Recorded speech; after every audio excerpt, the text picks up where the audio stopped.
Nothing beats a hearty supper when you've worked up an appetite. And my next recipe is my delicious version of one of our nation's go-to dishes. We Brits cook bolognese more than any other meat recipe, so here goes. Every good bolognese begins with the very important trinity of onion, celery and carrot. So I'm just sort of sweating those off. Keep on a high heat and stir to stop them sticking to the pan. Next I'm going to add the meat, and I've got 500 grams of beef and 500 grams of pork. Having the two meats mean you get a wonderful deep flavour, and it's what the Italians do. To begin with, the meat often sticks together. That's why I'm using 2 spatulas. Still on a high heat, let the meat get beautifully browned. To give it some intensity, add 3 cloves of crushed garlic and 3 tablespoons of sun-dried tomato paste. I'm going to judge it. I like sun-dried tomato paste. It's rich and flavoursome. In goes 200 ml of good stock, a can of chopped tomatoes, That helps to give a bit of texture. and 500 grams of passata. I'm going to give that a good stir and let it bubble up.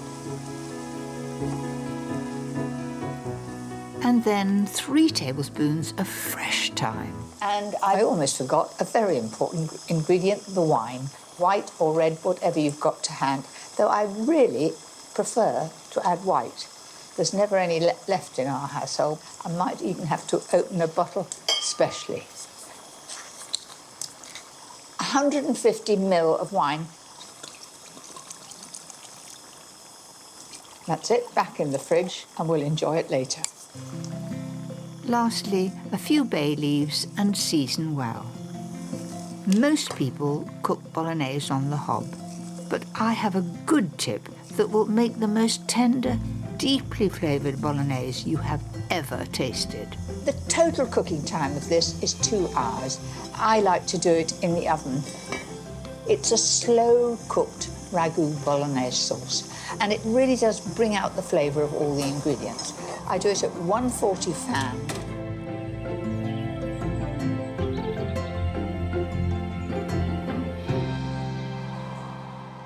After an hour in the oven, my secret is to make it even richer by adding double cream. Don't worry, it doesn't curdle or do anything like that. It just enriches it.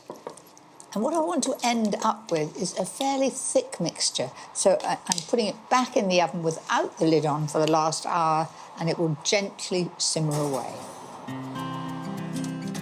The Italian way isn't to serve a robust meat sauce with a skinny pasta like spaghetti. For the perfect pairing, choose a thicker shape like pappardelle. I like the idea of using a flat pasta because it picks up the sauce better and you get more of it. Allow 75 grams per head, a bit more if they're starving. I'd love to have Parmesan cheese with it. When I first began using Parmesan cheese, you had to have a special grater because it was so hard and so mature. And in fact, in Italy, they still mature it more than we do. But it does mean you can grate it more easily.